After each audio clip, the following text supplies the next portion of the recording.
Bien, la parole est maintenant à Monsieur Georges Abilaoud de Paris sur la pathologie rachidienne complexe du sujet âgé.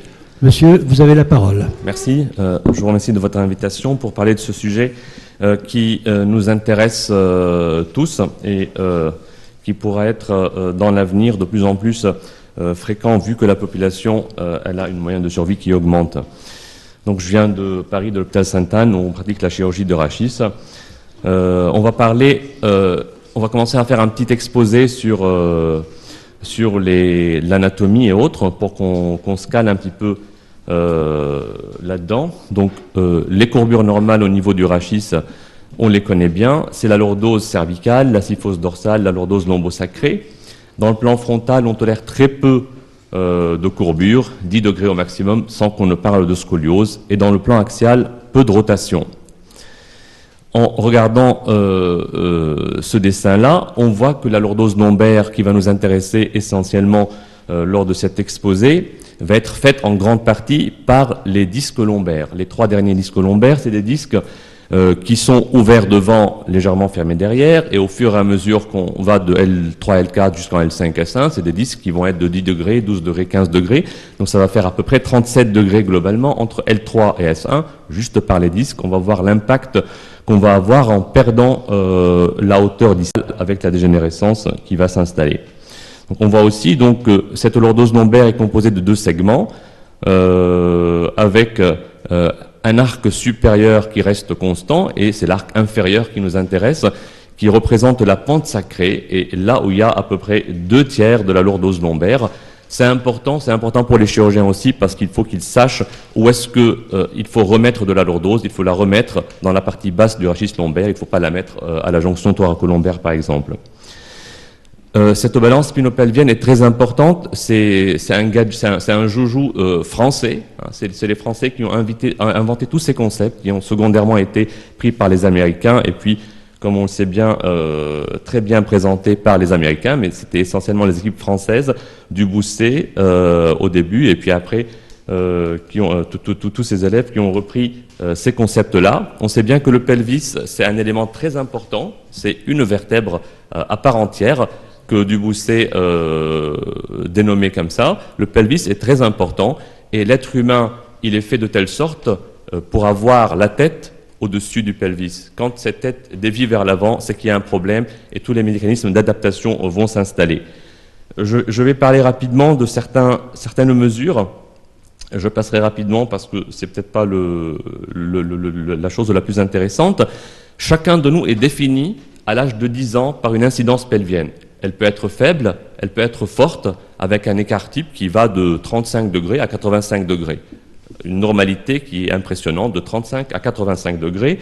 L'incidence pelvienne, on la mesure ainsi, milieu des têtes fémorales, milieu du sacrum, perpendiculaire, et on a cette incidence pelvienne. C'est une signature de l'être humain. Chacun de nous a une incidence pelvienne différente, et il faut respecter cette incidence pelvienne, et la chirurgie doit respecter tous les paramètres qui sont liés à cette incidence pelvienne, notamment donc la version pelvienne qui est importante parce que cette version pelvienne va nous permettre, et on va le voir, de rééquilibrer la tête au-dessus du pelvis pour ne pas partir vers l'avant, pour avoir toujours un regard horizontal. Et puis après, il y a cette pente sacrée aussi qui est importante, qui représente une bonne partie de la lordose lombaire.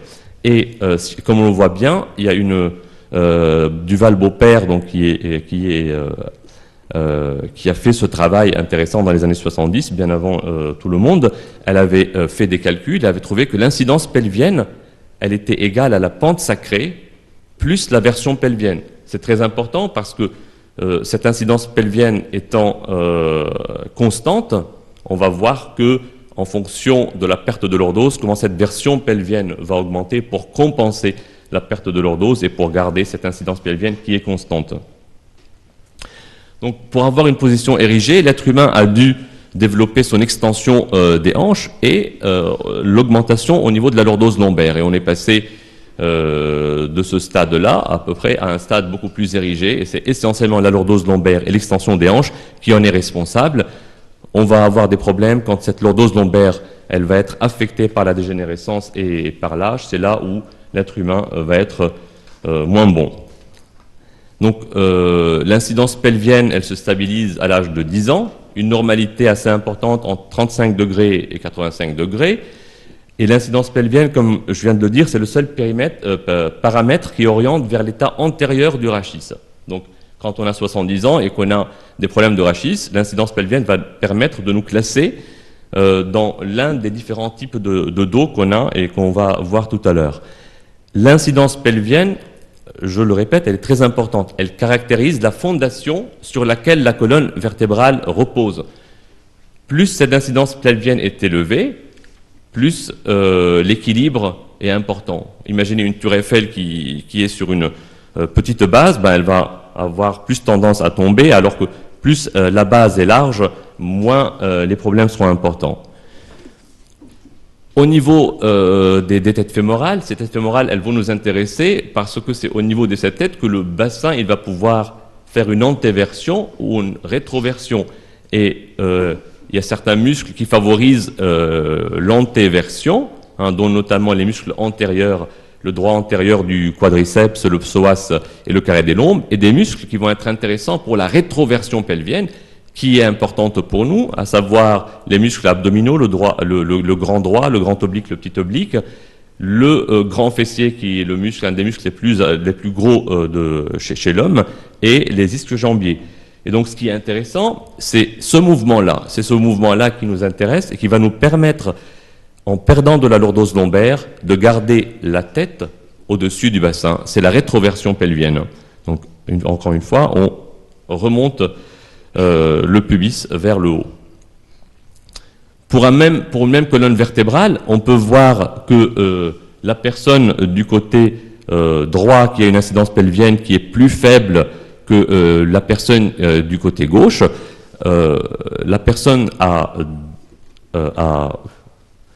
gauche, elle va avoir plus de possibilités de compenser une perte de lordose.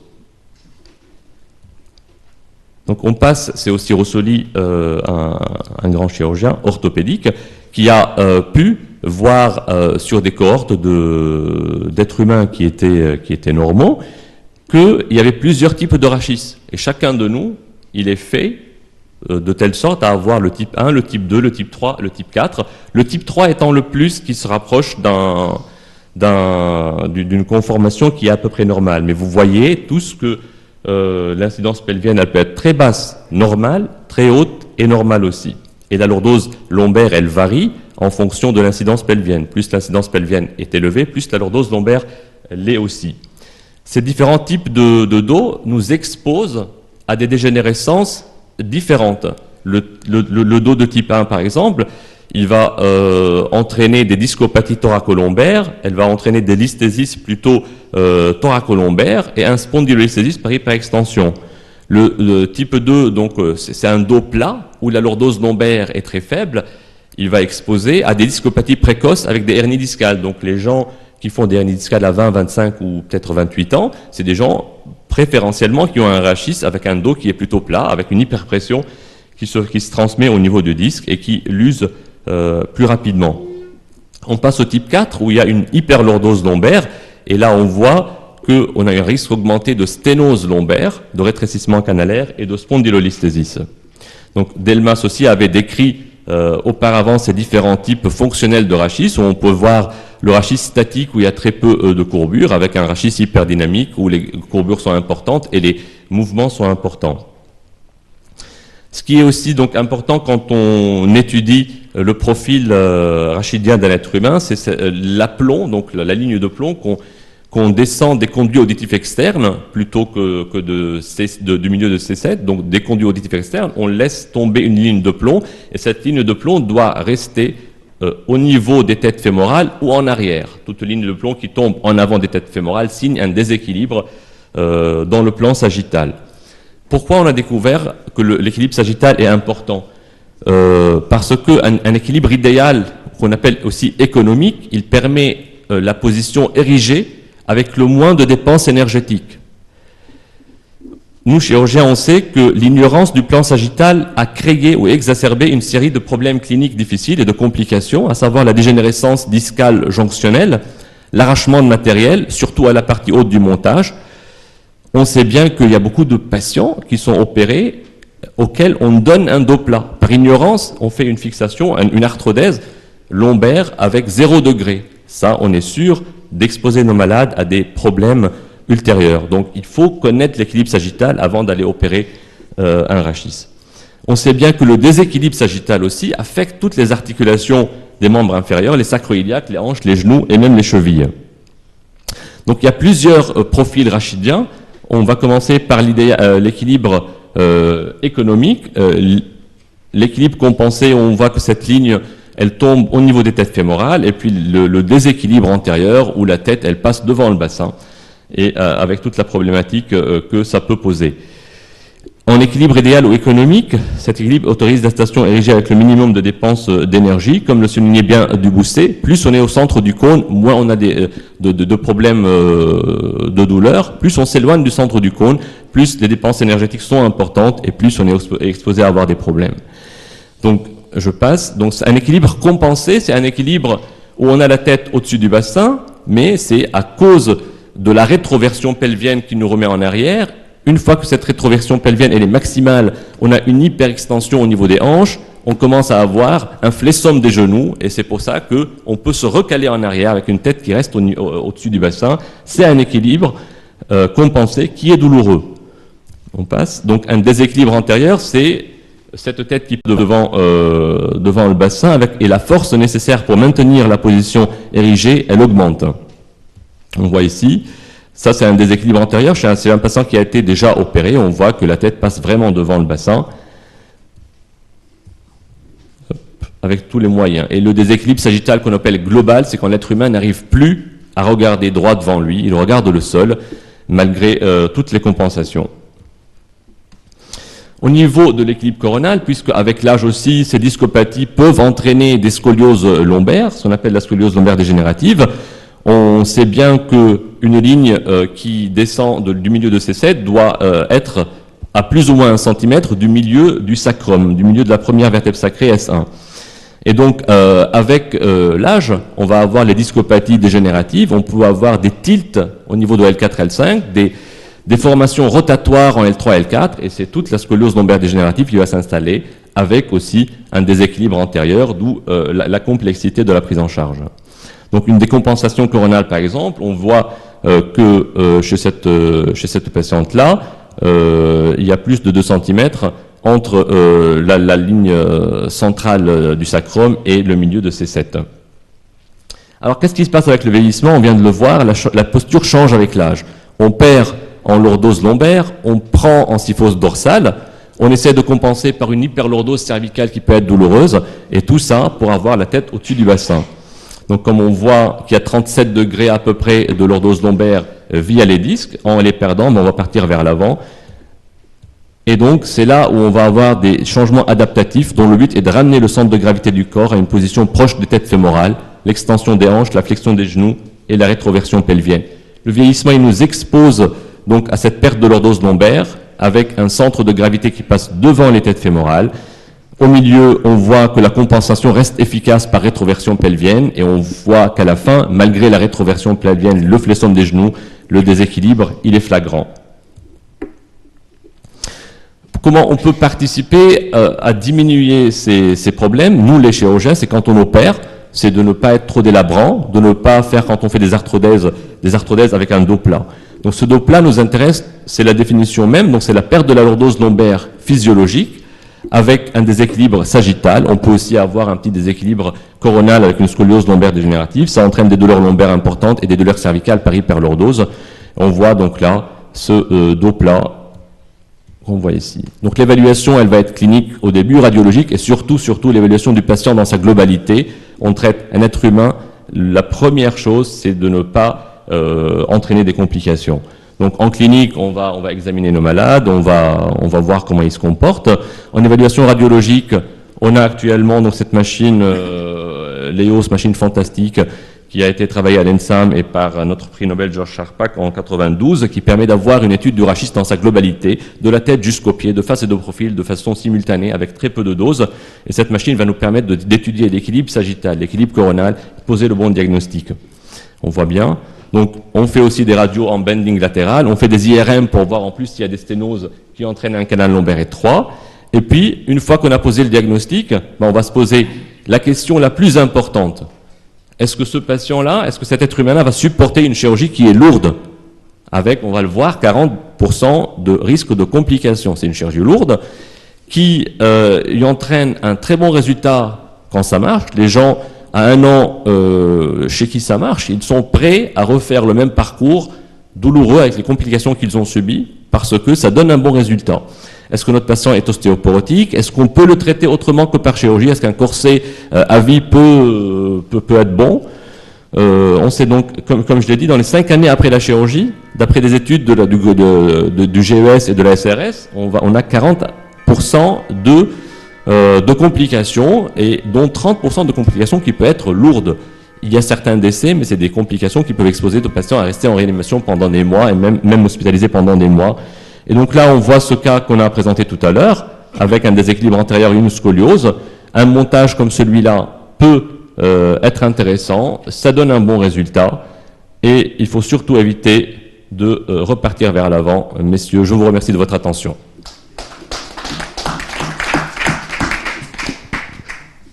Les commentaires seront faits par Philippe Marre.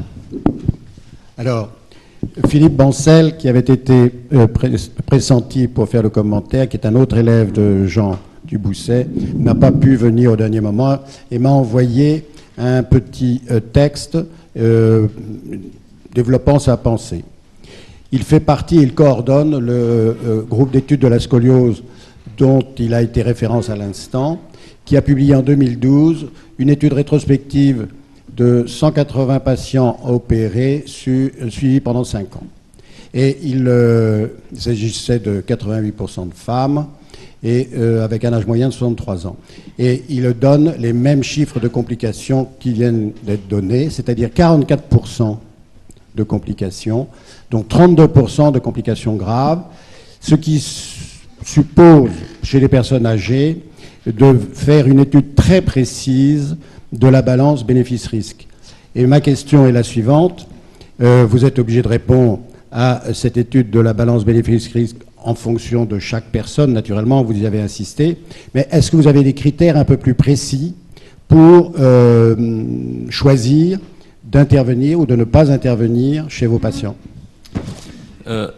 On intervient très peu quand il s'agit seulement de douleurs lombaires. On préfère intervenir quand il commence à y avoir aussi des sciatalgies, des cruralgies, des douleurs aux membres inférieurs. Là, on est sûr de rendre service aux malades en éliminant les douleurs des membres inférieurs. Sur un autre plan, c'est les patients qui ont des ASA qui sont élevés, les patients qui ont des facteurs de risque importants, ils sont quasi systématiquement exclus parce qu'on sait bien que ces patients, ils vont pas pouvoir faire le parcours. C'est une chirurgie lourde, contraignante. Et il faut plusieurs mois pour s'en rétablir chez des patients qui sont âgés, qui ont de l'ostéoporose, de l'anémie, peut-être d'autres facteurs de risque comme l'hypertension, le diabète. Il faut vraiment choisir ces patients pour leur rendre service et pas pour avoir de bons résultats à la fin sur des études, mais pour leur rendre service. Il ne faut pas inclure des patients sans vraiment avoir fait un bilan exhaustif de leur état de santé. Alors, je reprends l'argumentaire de Philippe Bancel. Si vous faites prendre de tels risques à ces personnes, alors que vous dites, et Philippe Bancel le dit aussi, qu'une opération qui a bien marché, sans complications, dont l'indication a bien été posée, rend de très grands services, comment arrivez-vous je reviens à la première question que j'ai posée, à définir les critères d'opérabilité? Vous éliminez tous les patients ASA, avec un ASA élevé, tous les patients qui ont des comorbidités importantes, etc., qui se déplacent mal. Bon. Mais finalement, qui reste-t-il à opérer?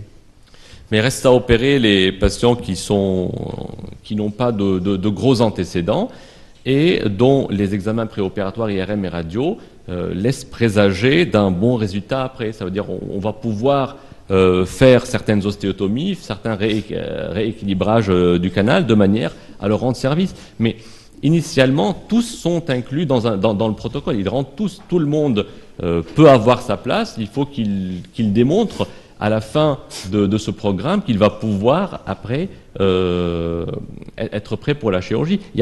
Chacun de nous peut, malgré tous ses antécédents, venir consulter, voir, mais nous, on propose pour le bien du patient cette chirurgie aux personnes qui en ont les moyens. À savoir, on ne va pas aller opérer quelqu'un à 90 ans d'une chirurgie pareille. On va dire à 70 ans, c'est un âge qui est encore relativement jeune. 75 ans, c'est bon. 80, on commence à être un peu plus vieux, parce qu'on les voit, ces gens-là. C'est des gens qui ont été traînés de rhumato en rhumato. Entre 60 et 75 ans, ils arrivent à 75 ans, mais c'est un peu tard. En effet, il faut faire le diagnostic assez tôt pour pouvoir leur proposer cette prise en charge. Il faut savoir aussi que c'est des gens qui ont fait au moins 6 mois de bonne rééducation dans un bon centre, dans une bonne école du dos. Et puis après, si échec de tout ça, les infiltrations, les traitements et autres, c'est là qu'ils sont inclus dans le protocole de la chirurgie. Comment diminuer les complications?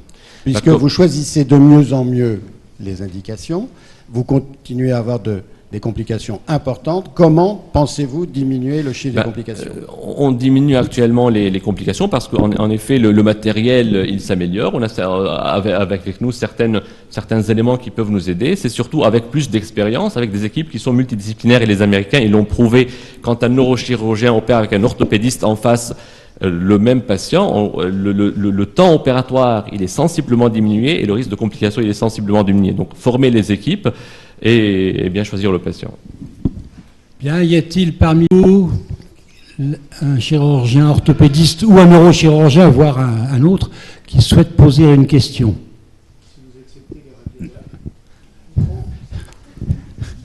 C'est avec plaisir. Le secrétaire annuel peut poser toutes les questions qu'il veut. Moi, je suis radiologue. Comment faites-vous quand vous avez des facteurs qui induisent un mauvais positionnement du bassin associé à la pathologie lombaire? Exemple, une coxarthrose qui va fixer le bassin en rétroversion, une rétraction des ischios, une gonarthrose avec un flessum qui va entraîner un flessum, donc une rétroversion du bassin. Comment conciliez-vous ces facteurs fixants du bassin avec votre propre chirurgie rachidienne? Non, ces patients, ils passent, quand ils ont des coxarthroses et des flessums, ils passent par l'orthopédiste pour ça d'abord, et on va faire le point sur ce qui est le plus urgent à traiter. Il est vrai que quand on a une fixation des ischio-jambiers, par exemple, une hypercontraction des ischio-jambiers, on va savoir que même avec une chirurgie réussie, le bassin va rester légèrement rétroversé. C'est pour ça que même si on augmente la lordose lombaire, la version pelvienne peut rester dans des limites pathologiques. Ça, on le sait bien, mais avec la kiné préopératoire, on essaie de travailler les muscles, de détendre les muscles. Et s'il faut faire des remplacements, que ce soit une PTH ou une PTG avant la chirurgie rachidienne, ça aussi peut être pris en charge avant la chirurgie. Bien, il nous reste à vous remercier de nous avoir présenté ce rappel anatomo-physiologique du rachis. Mais vous avez dit qu'il y en avait, certains malades étaient opérés, vous vous adressez à des chirurgiens, mais il n'y avait aucune statistique de vos interventions particulières. Je pense que c'est faute de temps et que dans le texte que vous allez nous envoyer, vous nous ferez 1 ou 2 tableaux résumant votre spécialité. Merci, monsieur. Merci à vous.